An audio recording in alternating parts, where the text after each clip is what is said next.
Köszöntöm a háttér nézőit! Ezen a héten két témát hoztam el önöknek. Első körben beszélgetni fogunk az esztergomi MSZP elnökével, akik ugye múlt héten bejelentették, hogy személyében jelölik meg az MSZP polgármester jelöltjét 2014-re. Ezt követően pedig vendégem lesz a Rejtélyek Háza főszervezője, akik egy megújult szobával és egy megújult programkínálattal várják az érdeklődőket. Tartsanak velünk!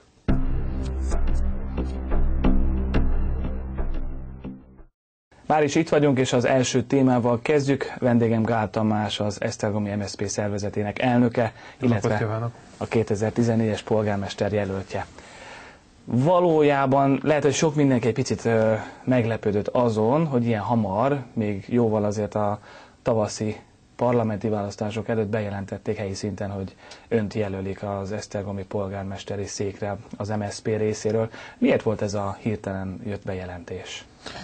Jó napot kívánok, még egyszer én is köszöntöm a nézőket. Hát, hogy mennyire volt hirtelen, mennyire nem, mi már így szervezeten belül, illetve barátainkkal, a szimpatizánsi körben már régóta beszélgetünk arról, hogy mit is gondolunk a városról, meg hogyan is képzelnénk Esztergom következő évét, hogyha a választópolgárok megtisztelnek minket azzal, hogy belénk helyezik a bizalmukat az őszi önkormányzati választásokon, és ennek lett ez egy következő lépcsőfoka, hogy megneveztük egyrészt a polgármester jelöltet, meg elkezdtük kiválasztani az egyéni önkormányzati képviselőjelölteket is, mind a 10 körzetben.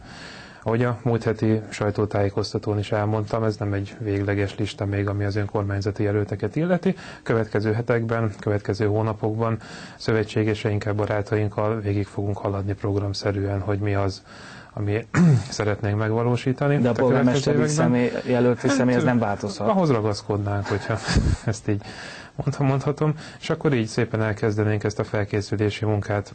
Korán van, lehet, hogy egy kicsit szokatlan az esztergomi politikai hagyományokhoz képest, hogy a baloldal még már ilyen korán megnevezi a jelöltjét. Úgy látjuk, hogy jobb ezt a munkát minél előbb elkezdeni, és világossá tenni, hogy mi kikben gondolkodunk, és hogy mik azok a programpontok, amiben mi gondolkodunk. Tehát nem csak akkor szeretnénk tenni a városért, hogyha tavasszal nyerünk, mert ugye nyerni fogunk az április 6-ai választásokon, hanem már szeretnénk jelezni a választópolgárok felé, hogy mik azok a pontok, mik azok a dolgok, amiket mi meg szeretnénk csinálni itt a következő időszakban. Tehát önök ezt országosan is leegyeztették, gondolom. Hogy van ez nyilvánvalóan az MSZP szervezetén belül is? Na most ugye azért a tavaszi választások az egy összetettebb dolog, hiszen ugye egy összefogás indul a baloldal részéről, ahol ugye a DK, az Együtt PM és az MSZP talán a legfőbb szereplője. És a liberálisok, igen. Így van, és a liberálisok a legfőbb szereplője eznek a nevezük csapatnak. Na most ez a felállás ezek szerint ősszel megváltozik, és mindenki külön indul? Nem gondolom, hogy megváltozna.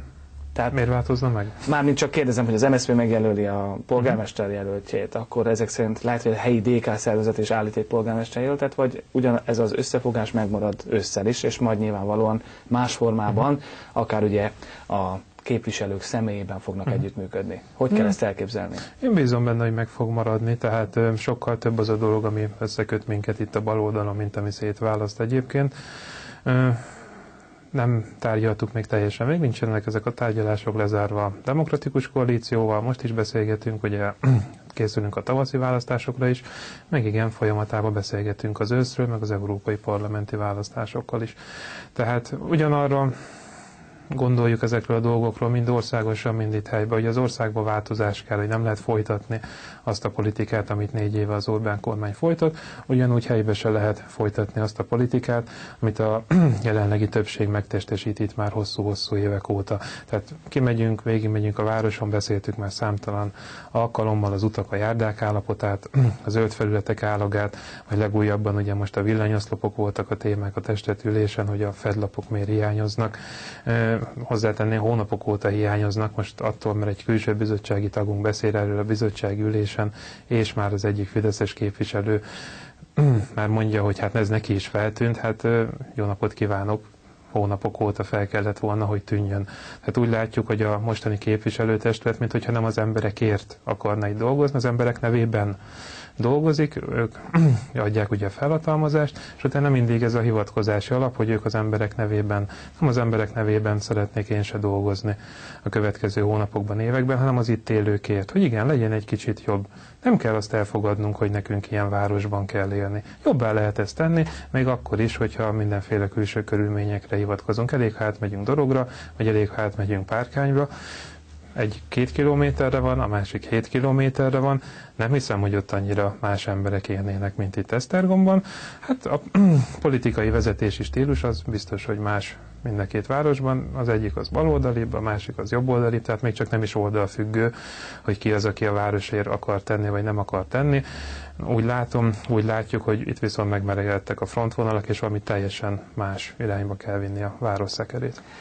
Na most ugye nyilván a jobb oldalon is az esztergomi jobb oldal is egyfajta összefogást hozott létre, ugye a Szövetség Esztergomért. Ők is egyfajta megújulást is vittek a dologba, illetve nagyon sok tervvel állnak elő. Vittek? Tessék? Vittek bele megújulást? Hát ezt majd öntől kérdezem. Ez egy új szervezet, ezt majd el kell dönteni nyilván önöknek és a szervezetnek, és a kérdésem csak az, hogy most önök ugye együtt a liberálisokkal, a DK-val és az Együtt PM-mel a tavaszi választásokra készülnek, amennyiben ön is mondta, önök teljes magabiztossággal a győzelemért mennek, természetesen mi másért is. Persze. Hogyha ez változna esetleg, és nem győznének, ez a szövetség ugyanúgy megmaradhat ön szerint ősszel is, vagy változhat a felállás? Rajtunk biztos, hogy nem fog múlni, tehát mi eddig is, meg a jövőben is nyitottak leszünk minden demokratikus szervezet irányába.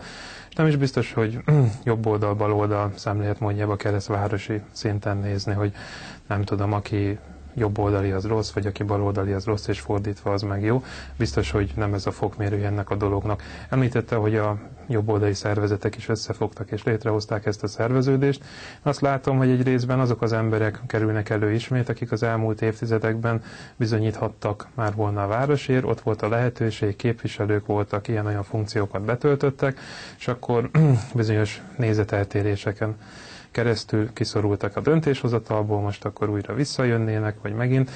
Azt mondom, hogy nekik már ott volt a lehetőség, hogy bizonyítsanak. Igen, ahogy nekünk az országos politikában végbe ment egy generációváltás, itt az MSZP-ben, a baloldalon, ugyanúgy ez a Fideszbe is még szerintem várat magára, itt helyben is, tehát 10-15 éve ugyanazokat az arcokat látjuk, ugyanazokat a gondolatokat halljuk, miközben a város színvonala sajnos így esik lefelé. Mi ezen szeretnénk változtatni, én személy szerint ezért szeretnék küzdeni, hogy ez megváltozzon. Itt élek 32 éve. Jó, pár évre elszólított a tanulmányai munkám külföldre, akár Oroszországba, akár Angliába, vagy akár Brüsszelbe, de alkalmam volt ugye ott is megnézni, hogy hogyan működnek ezek a rendszerek, kicsit belelátni, ellesni ezt-azt, hogy hogyan élnek mások máshol. És úgy látom, hogy lehet nem csak jól élni, hanem normálisan élni. Igen, szükség van arra, hogy beszélgessünk egymással, mert ez a városnak az egyik legnagyobb hibája, hogy az emberek annyira mogorvává váltak, annyira ellenségessé váltak egymással szemben, amin változtatni kell, ezzel nem változunk, akkor senki se tudja ezt úgymond a város szekerét arrébb billenteni ebből a kátyúból, viszont hogyha el tudjuk érni, hogy az emberek beszélgessenek egymással minden nap, szóba álljanak egymással, megbeszéljék a problémáikat, akkor biztos, hogy fel fognak tudni szabadulni olyan energiák, aminek révén a város előbbre fog tudni jutni.